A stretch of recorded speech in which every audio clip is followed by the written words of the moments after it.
আমার ভালোবাসার বন্ধুরা, আপনার ভালোবাসা আশা করলাম। কাজের মেয়ে আর বড় লোকের ছেলে কিভাবে কি করল তাই বলবো আপনাকে।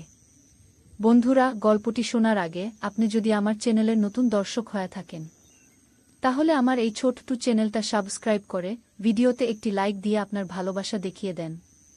বন্ধুরা, আমার নাম লিলি, আমি দেখতে অনেক সুন্দর। আর আমার বয়স কম হইলেও আমাকে দেখে যে কোনো পুরুষের নজর দাঁড়িয়ে যাবে। আমি একটি ফুটফুটে চঞ্চল মেয়ে ছিলাম, সব সময় হাসি খুশি থাকতাম। আমার বয়স যখন 14 বছর, তখন একটি সড়ক দুর্ঘটনায় মা বাবা দুইজনেই মারা যায়। মা বাবা মারা যাওয়ার পর থেকেই আরম্ভ হয় আমার জীবনের কালো অধ্যায়। মা বাবা মারা যাওয়ার পর 2-3 মাস মামা বাড়িতেই থাকি। মামাদের অবস্থা অতটা ভালো ছিল না। মামা আমাকে অনেক ভালোবাসতেন, কিন্তু মামি দেখতেই পারত না। মামাদের বাড়িতে 1 মাসের মতো মোটামুটি ভালোই ছিলাম। তারপর থেকেই মামির একটু কথা আর ব্যবহার দেখার মতো ছিল। তাই মামাকে বুঝিয়ে শহরে একটি কাজের ব্যবস্থা করি মামার বন্ধুর বর আপুর বাড়িতে। বন্ধুরা, আমি যাদের বাড়িতে কাজ করবার আসছি তারা অনেক ভালো মনের মানুষ। তাদের বাড়িতে মাত্র 4 জন লোক, বড় মালিক, মেম সাহেব আর তাদের ছেলে মেয়ে। আমি যেই দিন প্রথম আসি মেম সাহেব আমাকে নাম জিজ্ঞাস করে আর টুকটাক 2-1টি কথা বইলা কাজের বোয়াকে বলল আমাকে নীলিমার রুমে নিয়ে যাবার। রুমে যাবার সময় আমি বোয়াকে বললাম, নীলিমাকে? কাজের বোয়া বলে, নীলিমা এই বাড়ির মেয়ের নাম আর ছেলের নাম রাকিব। আরও অনেক কথা বলে। আর আমার কাজ হলো বোয়ার কাজে সহায় করা আর মেম সাহেবের টুকটাক হুইট হরমাইচ করা। এই বাড়ির সবাই অনেক ভালো, কিন্তু ছেলেটা একটু অন্যরকম। সে কারো কথা মানে না আর সে তার বোনকে অনেক বেশি ভালোবাসে।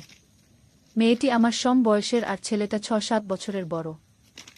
সময়টা ছিল বর্ষাকাল, অনেক গরমের সময়, তাই হাত পা ধুয়ে বিছানায় গা এলিয়ে শইয়া পড়ি। কারণ বহুত দূর থেকে বহুত সময় জার্নি করে আসলাম, তাই শরীরটা ক্লান্ত হয়ে গেছে। আমি শোয়ার পরই নীলিমা স্কুল থেকে বাসায় আসে। রুমে আইসা থেকে আমি বিছানায় শুয়ে রয়েছি, আমাকে বলল, তুমি কে আর আমার রুমে কেন?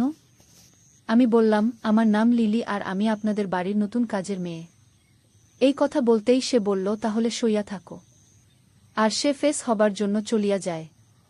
রাত্রে খাবার খাওয়ার পর সবার সাথে আমাকে পরিচয় করিয়ে দেয়। ছেলেটি বাসায় নাই, মামা বাড়িতে গেছে। আর আমাকে নীলিমার সাথেই থাকার ব্যবস্থা করে। এইটারও নাকি একটা কারণ আছে যা আমাকে বলে নাই। কয়েকদিন পর রাকিব যখন বাড়িতে আসে তখনই ঘটে ঘটনাটি। সেই দিন অনেক গরম ছিল, তাই বিকালে সারা কামকাজ শেষ করে আমি চান করি। চান করে একটি টাওয়েল পেঁচিয়ে বাথরুমে থেকে রুমে আসি।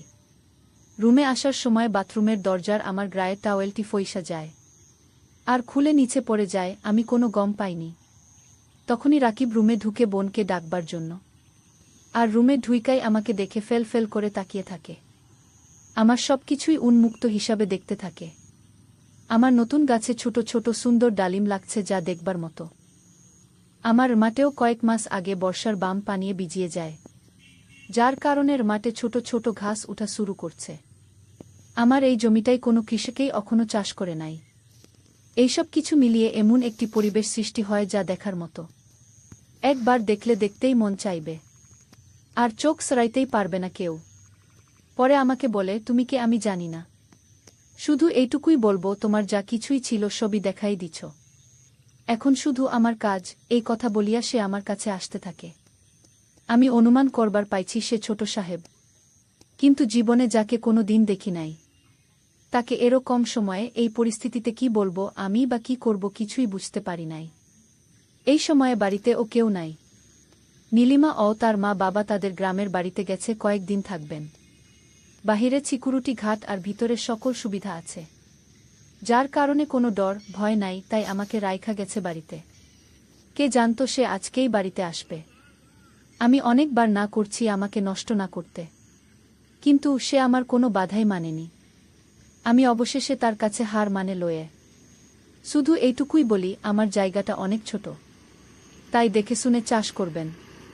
তারপর যা হইল এটা আমি আপনাকে বলতে পারবো না, আপনি নিজেই আন্দাজা করেন। আমি শুধু এইটাই বলতে পারি, আমার যা কিছু ছিল সব কিছুই কেড়ে নেই, আর আমার অবস্থা 12টা বাজে যায়। সে বলল আমার সাথে এইসব করে অনেক মজা পাইছে। আরও বলল সে আমাকে তার কাছে সারা জীবনের জন্য রেখে দিবে। আমি তার এই কথাটা শুনে হাজার কষ্টের মাঝেও অল্প শান্তি পাই।